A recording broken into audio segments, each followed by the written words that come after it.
Hi guys, welcome back to my XPS guide. Now I'm gonna review Aloha Lasswell. So like you know, he is kind of famous recently because of his upgrade. So let's compare him to Xeno and Radiant Lightning. So if you take a look on the stats, then I must say Aloha Lasswell is still crappy. Okay, like you can see, he only gets 100% attack boost. What? And that requires him to equip Katana, while Xeno and Radiant Lightning as true dual wield character get 160% boost. So 60% difference are big difference. Not only that, like you know, Aloha Lasswell can become a tanker too. And if you take a look on his defensive stats, it's really bad. His health only 20% health boost. Are you insane? Okay, because Xeno gets 50% and his defense stats is at 50%, which is standard, same like Xeno and Radiant Lightning. Not only that, he doesn't get any spirit boost. Whoa, that's totally insanely bad, guys. So his offensive and defensive stats are terrible. However, he is kind of being helped by his 30% innate passive physical evasion, and if you equip 2 of his Trust Mastery Word, that means he has innate 80% physical evasion, which is good and easy to make it into 100%. You only need 20% physical evasion. Okay, and yes, he gets 50% equipment defense when dual wielding and 40% Esper stats, but I don't think that's gonna compensate that low defense and no spirit. Okay, so I must say his stats is bad. But like you can see, he gets lots of damage modifier. So enough about stats. Now let's take a look on his abilities. So Aloha Lasswell is an absolute mirror of equity chainer. Okay, you probably have heard that he can deal amazing damage. Yes, that's correct. Okay, so let's take a look on his optimum rotation and compare it with Xeno. Like you can see here, on the first turn, Aloha Lasswell has permanent triple cast. That is really huge advantage. On the first turn, you want to use Summer, Wind, or Water elements, depends on the enemies, 2 times, and Summer Showdown. Summer Showdown is his cooldown ability and it is very strong. It deals 30 times damage and it is available every 3 turns, so you can use it frequently. And your normal Summer, Wind, or Water deals 15 times damage, which is good, okay?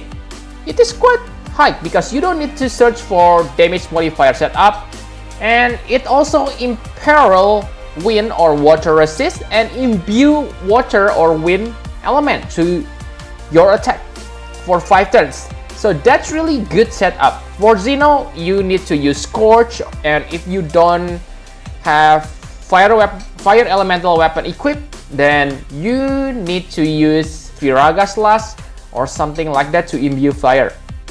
And with this, Aloha Lasswell can save some turns. And on the first turn, he deals 15 times plus 30 times because you get benefit from 100% wind or water imperil. And your Summer Showdown gonna deal 60 times damage because you get benefit from 100%. So in the first turns, you already able to deal 105 times damage. See Xeno. Xeno on the first turn, he needs to use Perfect Void and Scorch to reduce fire resist, and that means only 4.5 times damage. It is like, whoa, insane difference, guys.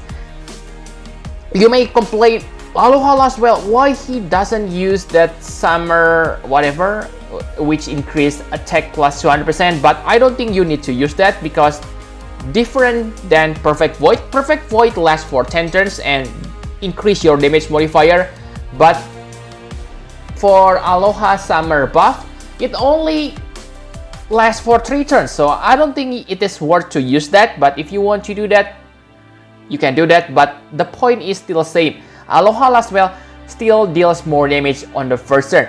And what happened on the second turn? Aloha Lasswell with permanent triple cast can use that Summer Wind or Water Absolute Mirror of Equity and deals 45 times with Imperil, that means 90 times, while Zeno still struggling with his Obliterating Mirror of Equity. Okay, Obliterating Mirror of Equity is not strong, but it's getting better. And on the fourth turn, Zeno needs to use his LP, while Aloha Lasswell already refreshed his Summer Showdown and already able to deal 120 times damage again. Whoa, that's insane, right? But the difference getting smaller on the fifth turn, because this turn Zeno deal more damage than Aloha Lasswell. Finally, okay, and on the sixth turn, Zeno completely obliterating Aloha Lasswell in terms of damage per turn. So, if you ask me which one better, Zeno or Aloha Lasswell, then I must say, in what department? If you ask me, if you say it is about the first 6 turns, then it is obvious Aloha Lasswell has better damage. Like you can see here, Aloha Lasswell deals 585 times damage within 6 turns, but for damage bursting, Zeno is still the best, because on the 6th turn, Zeno deal 171 times damage with his Fire Imperil, and that's absolutely insane. And remember, some bosses has nasty threshold attack, so on some situations, burst damage is better average damage every turn.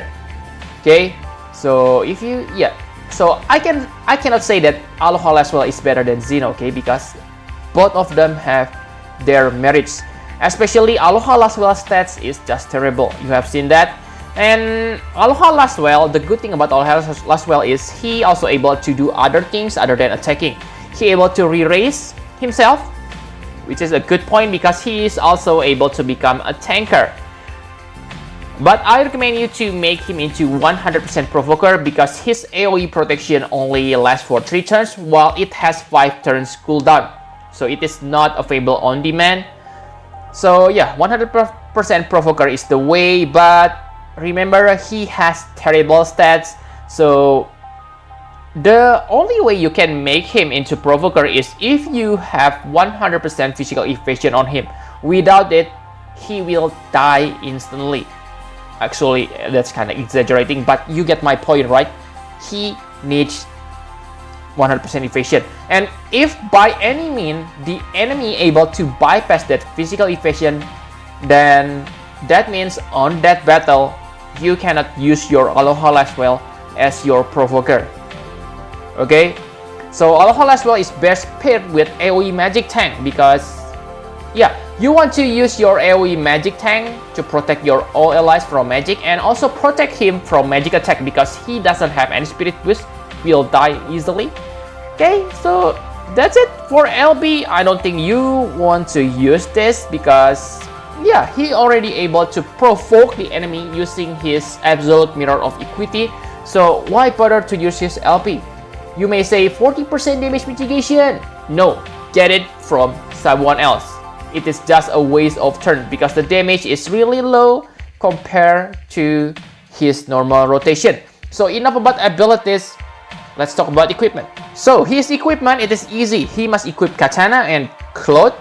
So those two are really good for attackers, so I got no complaint. For secondary weapon, I recommend you to equip Greatsword because with Greatsword you can equip your Clothes, which give you 30% attack boost. He really needs lots of attack boost, guy, because he only has that 100% attack boost, pretty crappy, so you really need to search for your equipment. And for 2 dual wield, if you equip 2 colorfully, that means he has 80% you can simply equip him with 2 quick assault to make him into 100% dodge tank. But let's say if you have equipment like Vampire Cloak or Kiyomori or whatever, then yeah, you can use that and no need to worry about quick assault.